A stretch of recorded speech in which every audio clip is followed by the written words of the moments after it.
Well, the problem, Eddie Glaude, isn't Stacey Abrams and her movement. It's why is this a partisan thing? And in some ways, it's instructive that Republicans aren't pretending to want everyone to be able to vote.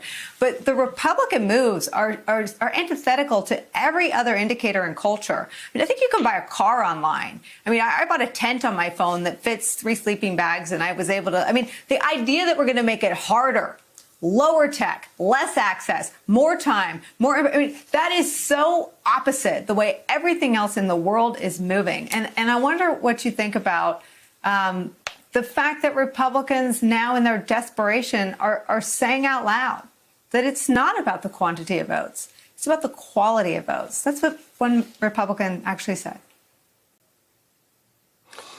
Well, Nicole, it seems to me that this, again, I've said this on your show, this is old rhetoric. We've heard it before.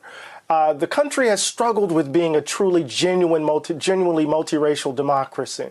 The late political theorist Judith Sklar from Harvard said that America didn't become truly a genuine democracy until the passage of the Voting Rights Act of 1965. And we saw immediately efforts to kind of curtail black votes, right? Whether through law or whether through violence. So this is it's in our DNA, it's in our genetic makeup as a nation. So here we are in this moment. We just need to be very clear, and I think you set it up perfectly, Nicole. This is a choice. It is clear whether you're going to commit yourself to democracy or you're going to commit yourself to rolling it back. There's no in between. And I want to say this to the moderates, Joe Manchin and Kyrsten Sinema, right? There's no moderate position here. If you are going to, in some ways, try to sit in the middle, you're basically siding with those who want to roll back American democracy. And we just need to be clear about it. The choice is clear. You're either for it or you're against it. There's no in between, Nicole. Go low here. It's also stupid. We do not have a systemic voter fraud problem in this country. So anything called election security is fake. It's like diet pills. Those are fake too. You eat less. I mean, can you just talk to the sort of the toxic brew of Republican sort of fear mongering up on high and then doing something that is just, I don't know, another word, stupid. There isn't a systemic, I mean, Bill Barr said there is no systemic voter fraud in America.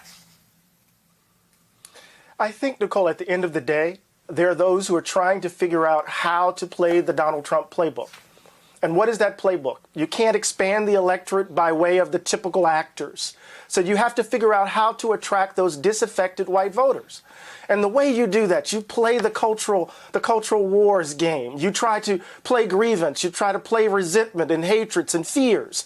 This is that playbook because there's nothing else there. Not only are these folk not the sharpest tools in the box, right, in the cabinet drawer, but they are also trying to figure out how to, in some ways, excite that base who feel, in some ways, betrayed by the browning of America, who feel betrayed by the demographic shifts. So it seems stupid, but we saw what happened when Donald Trump played the card.